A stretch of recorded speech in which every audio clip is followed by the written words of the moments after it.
फिर operation Crimea की शुरुआत कर दी। क्रीमिया में ताबड़तोड़ हमले हो रहे हैं और कर्ज ब्रिज को टारगेट करने की कोशिश हो रही है।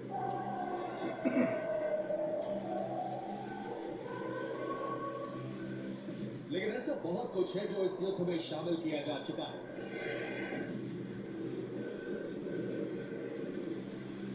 रिपोर्ट के मुताबिक सबसे पहले क्रीमिया के सुरक्षा तंत्र को भस्म करने की कोशिश हो रही है।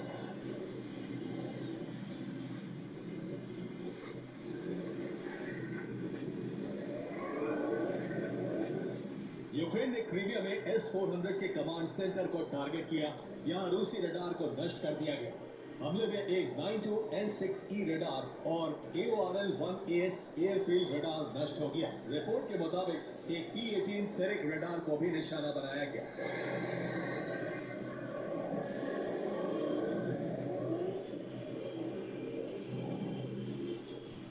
क्रीमिया में भारी तबाही के लिए यूक्रेन यहां के सुरक्षा कवच को खत्म करने की कोशिश में है, ताकि यूक्रेन की मिसाइलों और ड्रोन को नष्ट करना मुश्किल हो।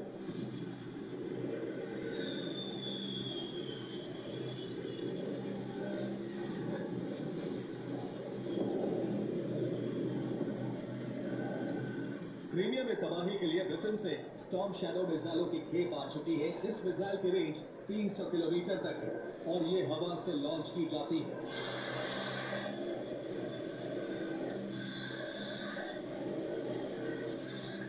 क्रीमिया में मिलिट्री ठिकानों पर भी हमले किए गए हैं। यूक्रेन ने रूसी कवच को खत्म करने के लिए काला सागर में निगरानी करने वाले हर ठिकाने को टारगेट बनाया है।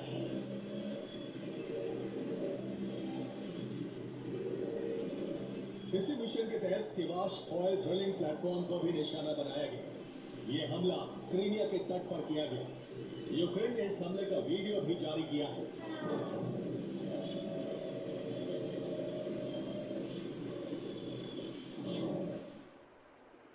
और ऑपरेशन क्रीमिया शुरू हो चुका है। यूक्रेन ने क्रीमिया के तट पर मौजूद रूसी ऑयल ड्रिलिंग प्लेटफॉर्म को निशाना बनाया है। रिपोर्ट के मुताबिक यूक्रेन हमले के लिए सी ड्रोन का इस्तेमाल कर रहा है। कामयाबी दिखाने के लिए हवा में मौजूद यूक्रेनी ड्रोन हमले की रिकॉर्डिंग कर रहे थे। यूक्रेनी ड्रोन हमले से ऑयल ड्रिलिंग प्लेटफॉर्म पर कई धमाके हुए। रूस हमले को नाकाम करने में नाकाम रहा और यूक्रेन ने ऑयल ड्रिलिंग प्लेटफॉर्म पर हमला किया, लेकिन मकसद रूसी तेल ठिकाने को नष्ट करना नहीं था। रूस इस प्लेटफॉर्म का इस्तेमाल काला सागर पर नजर रखने के लिए कर रहा था। ऑयल ड्रिलिंग प्लेटफॉर्म पर रूसी स्पेशल फोर्स तैनात थी। एंटी टैंक मिसाइल फोर्स को भी यहाँ रखा गया था। सर्विलांस सिस्टम से काला सागर और यूक्रेनी हमलों पर नजर रखी जा रही थी। काला सागर की निगरानी से यूक्रेन के हमले नाकाम हो रहे थे। अब यूक्रेन के हमले में प्लेटफॉर्म नष्ट हो चुका।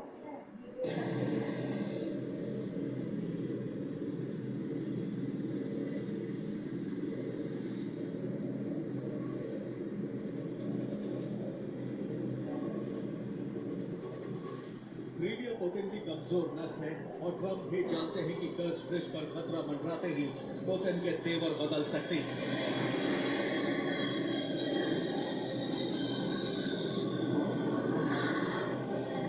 क्रीमिया बैन में अमेरिका भी शामिल है, क्योंकि रिपोर्ट के मुताबिक यूएस वायुसेना का जासूसी विमान क्रीमिया की रैकी कर रहा है।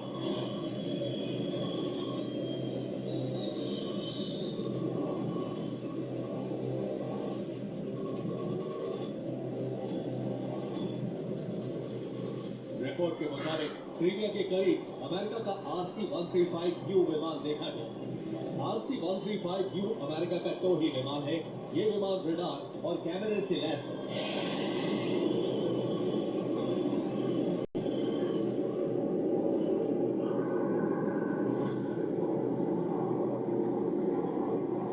और एक्सपर्ट्स के मुताबिक अब अमेरिका अपने टोही विमान से जानकारी जुटा रहा है और यूक्रेन को रियल टाइम डेटा ट्रांसफर कर रहा है।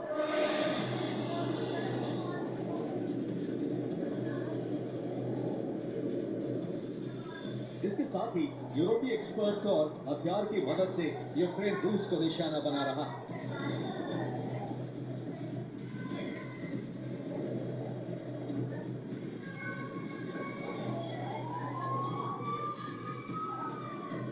पिछले कई दिनों से यूक्रेन का हमला भारी तबाही मचा रहा है। यूक्रेन आसानी से रूसी एयर डिफेंस को चकमा दे रहा है। यूक्रेन का हर प्रहार सटीक निशाने पर लगा है।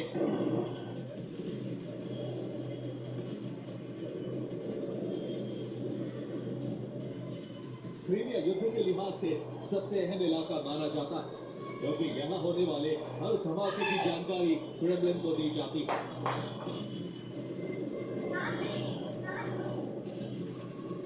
माना जा रहा है कि अमेरिका और यूरोप क्रीमिया को सबसे बड़ा टारगेट बनाएंगे ताकि यूक्रेनी जमीन पर कब्जे की जिद खत्म हो सके।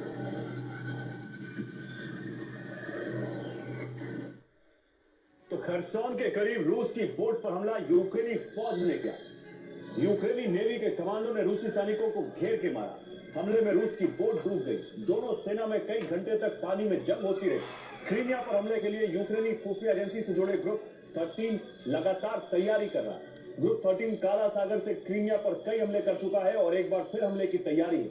यूक्रेन की ये फोर्स मागुरा सी ड्रोन से हमला करती है। यूक्रेन का मागुरा सी ड्रोन बेहद घातक है।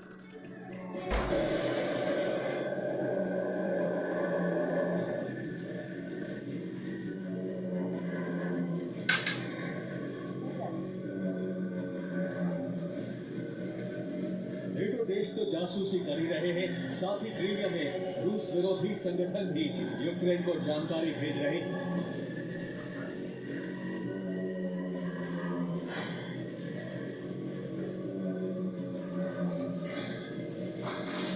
रिपोर्ट के मुताबिक यूक्रेन समर्थक रूस की अंडर वाटर फोर्स के बारे में जानकारी जुटा रही है।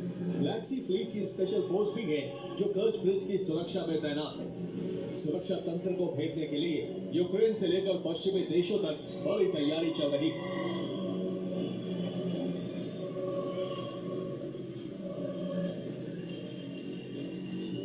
यूक्रेन समर्थक ग्रुप पूरे इलाके में सेना की